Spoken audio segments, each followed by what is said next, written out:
Hello दोस्तों, नमस्कार। तो endocrine system and coordination chapter को पढ़ने के बाद अब आज हम इसको पढ़ने वाले हैं कि इसके जो एमसीक्यूज हैं, तो हम वो 50 एमसीक्यूज आज लेने वाले हैं। और चैप्टर को पढ़ने के बाद और एमसीक्यू सॉल्व करने के बाद आप पूरी तरह से श्योर हो जाएंगे कि इसमें से आने वाला कोई भी क्वेश्चन बाहर का नहीं होगा। तो दोस्तों, यदि आपको वीडियो अच्छा लगे तो सब्सक्राइब कीजिए, लाइक कीजिए, और यदि आपको कोई टॉपिक ऐसा है जो आप पढ़ना चाहते हैं तो प्लीज़ कमेंट बॉक्स में लिखिए। तो अब हम शुरू करते हैं इसे।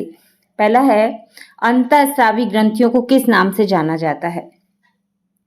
अंतःस्रावी, जैसा कि हम पढ़ चुके हैं, अंतःस्रावी ग्रंथियां वो होती हैं जो कि हमारे ब्लड स्ट्रीम में डायरेक्ट ही सीक्रेशन को सीक्रेट कर देती हैं। तो इसमें से कोई भी डक्ट नहीं निकलता, तो इसका आंसर क्या होगा? डक्टलेस ग्लैंड्स, नलिका विहीन ग्रंथियां। ठीक। फिर देन सेकंड वन इज, अंतःस्रावी ग्रंथियां अपने हार्मोन कहाँ छोड़ती हैं? तो अंतःस्रावी ग्रंथियां अपने हार्मोन कहाँ छोड़ेंगी? रक्त में, ब्लड में, रुधिर में। ठीक। थर्ड है, मास्टर ग्लैंड किसे कहते हैं? तो मास्टर ग्लैंड किसे कहते हैं? थायराइड को नहीं बोलते, एड्रिनल नहीं, पिट्यूटरी को। किसको बोलते हैं? पिट्यूटरी को। पिट्यूटरी ग्लैंड यानी पीयूष ग्रंथि किससे जुड़ी होती है? तो पीयूष ग्रंथि जो है वो हाइपोथैलेमस से जुड़ी होती है, हाइपोथैलेमस। ठीक है। ग्रोथ हार्मोन का स्राव किससे होता है? तो जो हमारी पिट्यूटरी ग्लैंड है उसके 3 लोब्स होते हैं। तो सबसे एंटीरियर वन है जो उसमें से ये सीक्रेट होता है ग्रोथ हार्मोन, जो कि वृद्धि करता है, वृद्धि को रेगुलेट करता है, ग्रोथ को। ग्रोथ हार्मोन की कमी से बच्चों में क्या होता है? ग्रोथ हार्मोन का जब हाइपोसीक्रेशन होता है, इसकी कमी होती है, तो इसकी कमी से बच्चों में बौनापन आता है, ड्वार्फिज्म। ठीक है। क्योंकि यदि ज़्यादा होगा तो उसमें फिर वो बहुत ज़्यादा शरीर बहुत ही लंबा चौड़ा हो जाता है, तो वो तो गिगेंटिज्म कहलाता है। एक्रोमेगाली भी हाइपर सीक्रेशन से होता है, गॉइटर हाइपोसीक्रेशन से होता है, लेकिन वो थायराइड की कमी से। ठीक है। तो यहाँ पे आएगा ड्वार्फिज्म। देन वयस्कों में ग्रोथ हार्मोन की अधिकता से क्या होता है? तो इसकी अधिकता से एक्रोमेगली, जिसमें कि हाथ पैर की जो बोन्स होती हैं बहुत ज़्यादा लंबी हो जाती हैं, और जॉ बोन भी जो है वो भी, फेस की जो बोन्स हैं वो भी बहुत बड़ी हो जाती हैं, तो वो बहुत बड़ी बड़ी उंगलियां दिखाई देती हैं। ठीक है। एडीएच का मुख्य कार्य क्या है?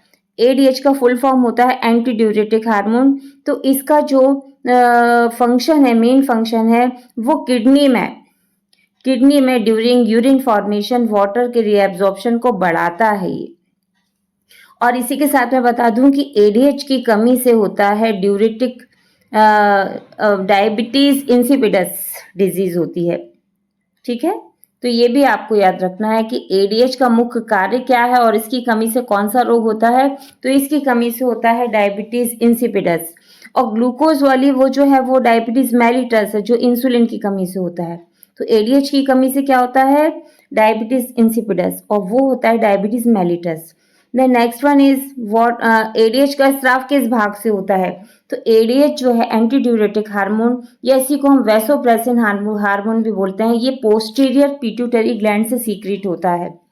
ऑक्सीटोसिन का मुख्य कार्य क्या है? ऑक्सीटोसिन का मुख्य कार्य जो फंक्शन है वो है milk ejection after birth of baby and uterine contraction during delivery के टाइम पर जो यूटेराइन कॉन्ट्रैक्शन होता है ड्यूरिंग बर्थ ऑफ चाइल्ड, उस समय ये ऑक्सीटोसिन का बहुत इंपॉर्टेंट फंक्शन होता है।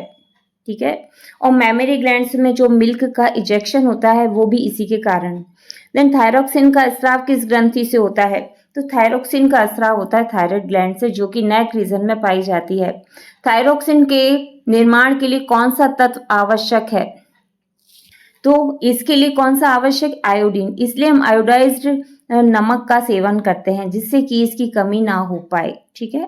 थायरोक्सिन मुख्यतः किस प्रक्रिया को नियंत्रित करता है? ये करता है मेटाबॉलिक रेट को, बेसल मेटाबॉलिक रेट। मेटाबॉलिज्म की जो प्रोसेस होती है जिसमें प्रोटीन्स, फैट्स और कार्बोहाइड्रेट्स का मेटाबॉलिज्म होता है, इसको ये रेगुलेट करता है थायरोक्सिन। देन थायराइड हार्मोन की कमी से बच्चों में क्या होता है? तो बच्चों में होता है क्रेटिनिज्म नाम की बीमारी, जिसमें कि वो थोड़े मेंटली रिटार्डेड होते हैं और जिसमें कि उनका जो चेहरा है बहुत बड़ा सा और जीभ बाहर निकली हुई सी, सलाइवेशन होता रहता है। इस तरह से इसकी कमी से बच्चों में क्रेटिनिज्म होता है।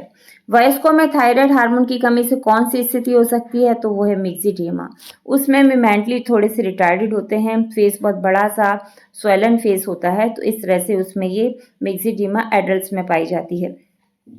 आयोडीन डिफिशियंसी से कौन सा रोग हो सकता है, तो ये है गॉइटर, घेंगा रोग, जिसमें कि जिसको हम हाइपोसिक्रेशन बोल रहे हैं और थायरोक्सिन की कमी से होने वाला जो रोग है वो गॉइटर, जिसमें कि नेक में ये जो पूरी थायराइड ग्रंथि है वो बहुत बड़ी हो जाती है। ठीक है, इसको घेंगा कहा जाता है, गॉइटर। कैल्सिटोनिन किस ग्रंथि से निकलता है, तो ये है थायराइड। थायराइड ग्रंथि से दो हार्मोन्स हैं, जो कि एक थायरोक्सिन और दूसरा कैल्सिटोनिन। ठीक है, कैल्सिटोनिन का मुख्य प्रभाव है ब्लड कैल्शियम को घटाना, ये हाइपोसिक्रेशन शो करता है। कैल्सिटोनिन का मुख्य प्रभाव है जो ब्लड में कैल्शियम लेवल है उसको एक कम करता है, ठीक है, लो करता है। पैराथायराइड हार्मोन का मुख्य कार्य है ब्लड कैल्शियम बढ़ाना, तो बिल्कुल उसका उल्टा कौन करता है, पैराथायराइड हार्मोन। ये कहाँ पाया जाता है, थायराइड के ऊपर दो जोड़े में पाया जाता है, 2 पेयर्स में पाया जाता है और ये ब्लड कैल्शियम लेवल को बढ़ाता है। पैराथायराइड हार्मोन किससे स्रावित होता है, तो ये पैराथायराइड ग्लैंड से सीक्रेट होता है। एड्रिनल ग्लैंड किसके ऊपर स्थित होती है, तो रीनल कहीं भी शब्द हो तो वो किडनी से रिलेटेड है और एड का मतलब ऊपर, इसलिए जो किडनी के ऊपर कैप लाइक स्ट्रक्चर पाया जाता है इसको हम बोलते हैं एड्रिनल ग्लैंड और ये किडनी के ऊपर पाई जाती है। एड्रिनल ग्लैंड के दो मुख्य भाग हैं, cortex and medulla. Outer one is known as cortex and inner one is known as medulla. Then next is adrenal medulla से कौन से हार्मोन्स निकलते हैं। एड्रिनल मेडुला की बात हो रही है। एड्रिनल मेडुला जो अंदर वाला भाग है इसमें से सीक्रेट होते हैं एड्रिनलिन, जो कि इमरजेंसी हार्मोन्स के नाम से जाना जाता है, और नॉर एड्रिनलिन। दोनों के ही जो फंक्शंस हैं वो बिल्कुल उल्टे हैं। एड्रिनलिन इमरजेंसी हार्मोन है जो कि फाइट और फ्लाइट के टाइम पर डर और गुस्से के समय सीक्रेट होता है, और ये जो नॉर एड्रिनलिन है वो रेस्टिंग पीरियड में सीक्रेट होता है। एड्रिनलिन को किस नाम से जाना जाता है, जैसा कि अभी हमने बताया ये इमरजेंसी हार्मोन है। एड्रिनल के प्रभाव में सामान्यतः क्या होता है, हार्ट रेट बढ़ता है। जब कभी भी हार्ट रेट बढ़ता है तो ये कौन कंट्रोल करता है, एड्रिनलिन। एड्रिनल कॉर्टेक्स में कौन सा हार्मोन निकलता है, कॉर्टिसोल।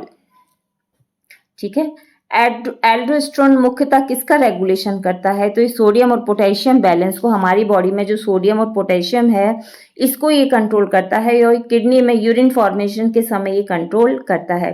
पैनक्रियाज किस प्रकार की ग्रंथि है, तो ये मिक्स्ड ग्लैंड है जिसमें कि एक्सोक्राइन और एंडोक्राइन दोनों ही पार्ट्स पाए जाते हैं।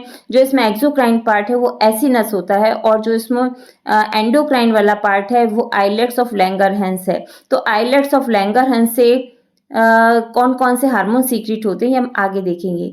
इंसुलिन किससे स्रावित होता है, तो इंसुलिन जो है वो बीटा सेल से। इसमें दो तरह के सेल्स होते हैं, बीटा एंड गामा। तो ये जो बीटा सेल्स हैं ये किसको सीक्रेट करते हैं, इंसुलिन को। देन इंसुलिन का प्रमुख कार्य क्या है, ब्लड ग्लूकोज घटाना। हमारी बॉडी में जो एक्स्ट्रा ग्लूकोज रहता है इसको ये किस में कन्वर्ट कर देता है, ग्लाइकोजन में, और वो ग्लाइकोजन लीवर में स्टोर रहता है। ठीक है, तो इसका मेन काम तो यही है कि ब्लड के ग्लूकोज को घटाता है। तो आगे देखिए ग्लूकागोन क्या करता है, तो ग्लूकागोन किससे स्रावित होता है, ये होता है अल्फा सेल से। ठीक है, तो जैसे कि हमने देखा कि इंसुलिन किससे सीक्रेट हो रहा है, बीटा सेल से, और ग्लूकागोन किससे सीक्रेट हो रहा है, कौन से सेल से, अल्फा सेल से। ठीक है, तो अल्फा सेल से सीक्रेट होता है। ग्लूकागोन का मुख्य प्रभाव क्या है, ये ब्लड ग्लूकोज को बढ़ा देता है। कब बढ़ा देता है, जब हमारी बॉडी में ग्लूकोज की नेसेसिटी होती है तो इस समय ये स्टोर्ड ग्लाइकोजन को कन्वर्ट कर देता है ग्लूकोज में। इंसुलिन की कमी से कौन सा रोग होता है, तो इंसुलिन की कमी से होता है डायबिटीज मेलिटस। पीनियल ग्लैंड कौन सा हार्मोन बनाती है, मेलेटोनिन। मेलेटोनिन मुख्यतः किससे संबंधित है, तो मेलेटोनिन जो है ये है स्लीप वेक साइकिल। जो हमारी सर्केडियन साइकिल है, जिससे कि हम सोते और जागते हैं, उसी साइकिल को ये कंट्रोल करता है। थाइमस ग्लैंड से कौन सा हार्मोन संबंधित है? थाइमोसिन। नाम से ही समझ में आ रहा है कौन सा है, थाइमोसिन। थाइमोसिन मुख्यतः किससे संबंधित है? तो थाइमोसिन है हमारी इम्यून सिस्टम से संबंधित, ये हमारी इम्यूनिटी को कंट्रोल करता है। टेस्टिस से मुख्य मेल हार्मोन कौन सा निकलता है? टेस्टिस। टेस्टिस से टेस्टोस्टेरोन नामक हार्मोन जो है ये सीक्रेट होता है और इसका मुख्य कार्य आगे के एमसीक्यूज में दिया है। तो इसका प्रमुख कार्य क्या है? तो ये मेल के सेकेंडरी सेक्सुअल कैरेक्टर्स को कंट्रोल करता है। ओवरी से मुख्यतः कौन से हार्मोन्स निकलते हैं? तो ओवरी से होते हैं एस्ट्रोजन और प्रोजेस्टेरोन। तो अब इसमें देखेंगे कि एस्ट्रोजन का क्या फंक्शन है। तो एस्ट्रोजन मुख्यतः किससे संबंधित है? तो जो एस्ट्रोजन है वो फीमेल सेकेंडरी सेक्सुअल कैरेक्टर्स को रेगुलेट करता है। ठीक है, कौन? एस्ट्रोजन। तो फिर प्रोजेस्टेरोन का क्या कार्य है? तो प्रोजेस्टेरोन जो है उसका कार्य है प्रेगनेंसी को बनाए रखना। यदि सही मात्रा में सीक्रेट होता है तो प्रेगनेंसी बिल्कुल रेगुलर रहती है, ठीक है, सिक्योर रहती है। इसकी कमी से फिर एबॉर्शन की संभावना बढ़ जाती है। एफएसएच का स्राव किससे होता है? एफएसएच मतलब फॉलिकल स्टिमुलेटिंग हार्मोन। ये एंटीरियर पिट्यूटरी ग्लैंड, जो पिट्यूटरी ग्लैंड का एंटीरियर पार्ट है, उससे सीक्रेट होता है एफएसएच। एलएच का स्राव किससे होता है? एलएच का फुल फॉर्म है ल्यूटिनाइजिंग हार्मोन और ये भी एंटीरियर पिट्यूटरी से ही सीक्रेट होता है। महिलाओं में एलएच सर्ज किस घटना से संबंधित है? ल्यूटिनाइजिंग हार्मोन मतलब किससे संबंधित है? जैसे कि यहाँ पे दिया है मेंस्ट्रुएशन की शुरुआत, तो ये नहीं होगा, ठीक है ना, क्योंकि वो तो एस्ट्रोजन करता है। तो फिर यहाँ पर है ओव्यूलेशन। ओव्यूलेशन मतलब ओवा का बाहर निकलना, ठीक है ना, जो ओवरी है उसमें से ओवम का बाहर निकलना कहलाता है ओव्यूलेशन और ल्यूटिनाइजिंग हार्मोन यही करता है। एसीटीएच का किस ग्रंथि को स्टिमुलेट करता है? तो एसीटीएच का एड्रिनोकॉर्टिकोट्रोपिक हार्मोन, तो ये एड्रिनल कॉर्टेक्स को स्टिमुलेट करता है कि वो अपने सीक्रेशन को सीक्रेट करे। टीएसएच किस ग्रंथि को स्टिमुलेट करता है? टीएसएच का फुल फॉर्म है थायराइड स्टिमुलेटिंग हार्मोन, तो ये करेगा थायराइड को। हार्मोन्स की विशेषता क्या है? हार्मोन्स जो है बहुत कम मात्रा में प्रभाव डालते हैं, यही विशेषता है कि हार्मोन्स बहुत कम मात्रा में सीक्रेट होते हैं, लेकिन इनका बहुत इंपॉर्टेंट रोल होता है हमारी बॉडी में सभी सिस्टम्स को कंट्रोल करने के लिए। हार्मोनल रेगुलेशन में नेगेटिव फीडबैक का उदाहरण है थायरोक्सिन द्वारा टीएसएच और टीआरएच सीक्रेशन को कम करना। निम्न में से कौन सा एंडोक्राइन ग्लैंड नहीं है? पिट्यूटरी है, थायराइड है, एड्रिनल है, सलाइवरी ग्लैंड नहीं है, क्योंकि वो उसमें डक्ट पाई जाती है, वो एक एक्सोक्राइन ग्लैंड है। तो दोस्तों इस सब को करने के बाद मुझे पूरी उम्मीद है कि आप पूरी तरह से अच्छे से आंसर दे सकते हैं और ये चैप्टर आपका पूरी तरह से तैयार है आपके एग्जाम के लिए। तो धन्यवाद दोस्तों। यदि आपको वीडियो अच्छा लगे तो लाइक कीजिए और यदि नए हैं तो सब्सक्राइब कीजिए और यदि आपको कोई टॉपिक और पढ़ना है तो प्लीज़ कमेंट बॉक्स में बताइए। धन्यवाद।